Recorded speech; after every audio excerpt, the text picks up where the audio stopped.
Top PNP Stories of the Week. Pabahay para sa mga sundalo at pulis, formal lang ipinamahagi.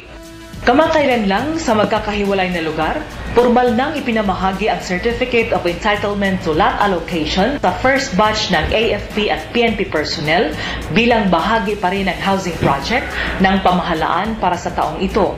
Si Pangulong Benigno Aquino ang personal na namahagi ng titulo ng bahay sa Bukawi, Bulacan, samantalang kumakatawan naman si PNP Chief Police Director General Raul Bacalzo sa Baras, Rizal.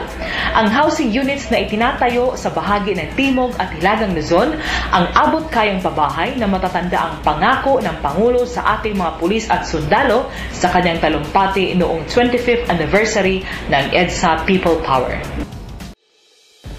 European Union delegates bumisita sa Campo Crame. Binisita ng European Union delegates ang PNP headquarters sa Camp Crame nitong Lunes, July 18, 2011 bilang pagkikiisa nila sa PNP sa pagsugpo ng krimen sa bansa, partikular sa pagsuporta sa karapatang pangtao, lalo na sa usapin sa pagdating sa extrajudicial killing. Ang naturang pagtitipon ay dinaluhan ni Chief PNP Police Director General Raul Bacalzo at Ambassador Gay Lido, head ng European Union delegation to the Philippines na nagsilbing panauhing pandangal at tagapagsilita sa nasabing programa.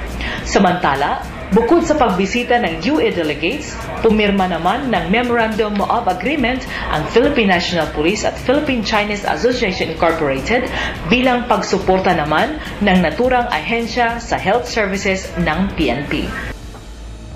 NCRPO nagpakitang gilas sa CDM competition.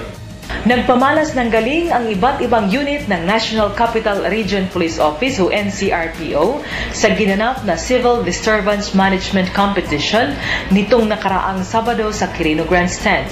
Bukod sa nagpagalingan ang mga kalahok sa kanilang CDM formation, nagpakitang gilas rin ang iba't ibang unit ng NCRPO sa animoy totoong girian ng pulis at ralyesta na kung saan ay sinusubok ang mga pulis sa pagkontrol ng iba't ibang senaryo ng kaguluhan.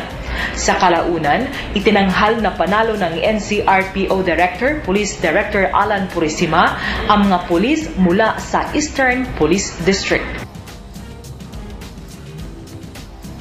Ito po ang Top PNP Stories of the Week.